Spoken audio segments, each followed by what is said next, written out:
5 seconds.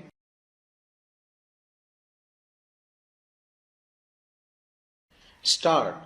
Mr.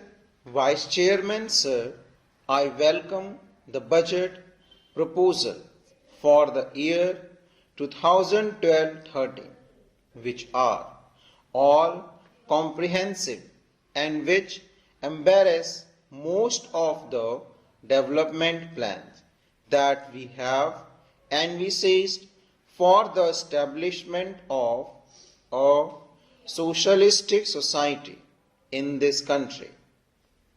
In spite of the taxation and the introduction of fresh duties, we find that the finance minister has succeeded in disturbing only a microscopic section of the people of this country to extract sufficient fund for our scheme.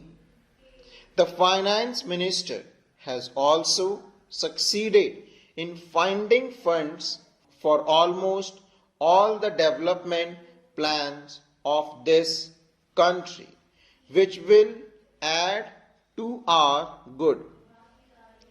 While we discuss the general aspects of the budget, we will have to consider the activities of most of the sections that are now covered in the budget. Even though the provisions are there, I think, sir, the expenditure on some of the activities envisaged in this budget should be subjected to a thorough scrutiny. In this respect, sir, I wish to bring to the notice of this House the special feature of the educational system of this country.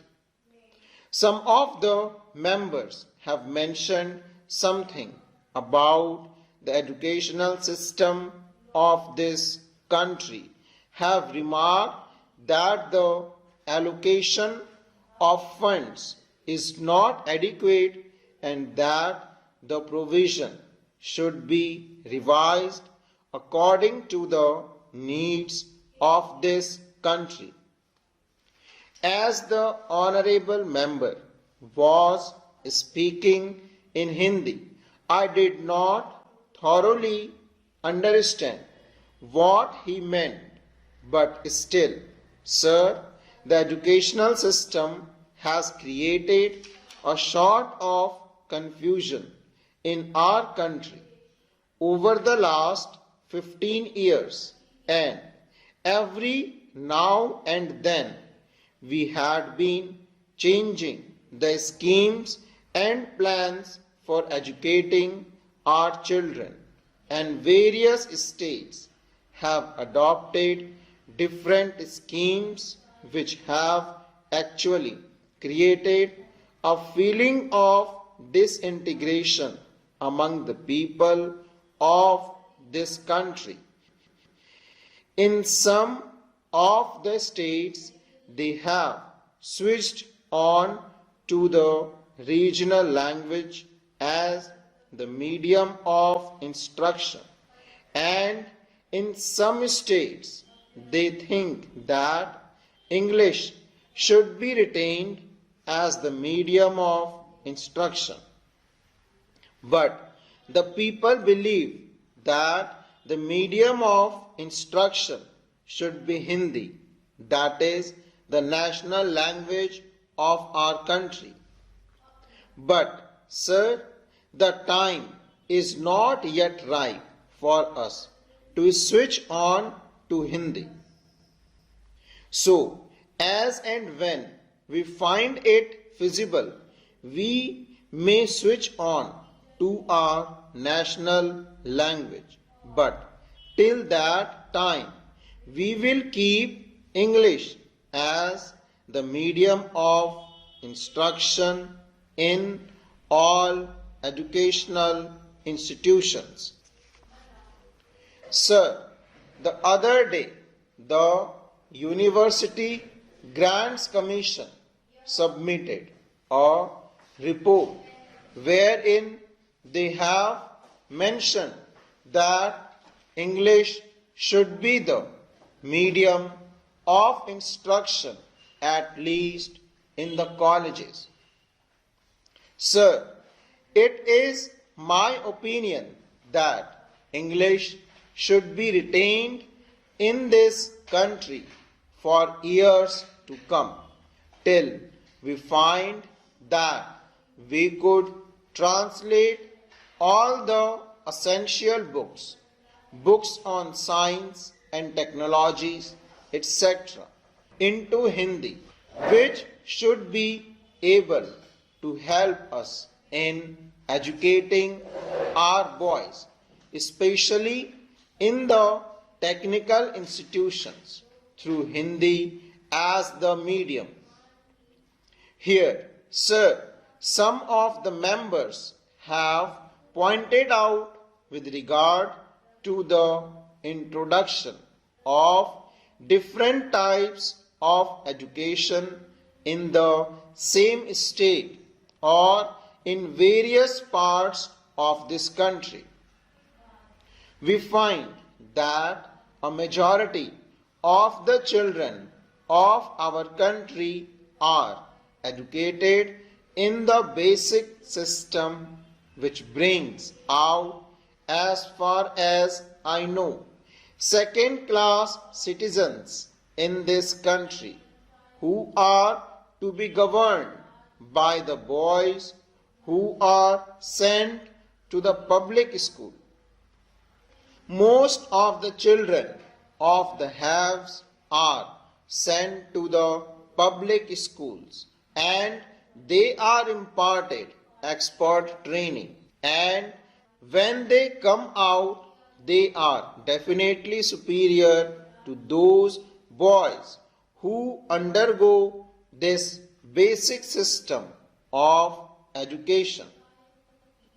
If this basic education is considered to be the best for the development of our country in the socialistic way, we will have somehow the other to find some better means of imparting education, whereby they will be able to compete with the students who are now undergoing training in the public schools. Unless we do it, we will be creating, as I previously mentioned, a second class of citizens in this country. I hope the authorities who are concerned with the planning of education in this country will review their schemes according to the suggestions that I have put forth now.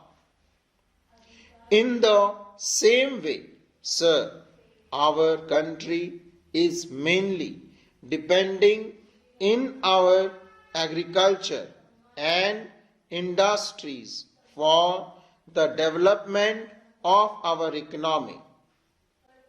But the agriculturalists are an ignorant section of our people who do not find, in spite of the development in that sector of our economy, of high production or better income as the industrial sections is having in this country.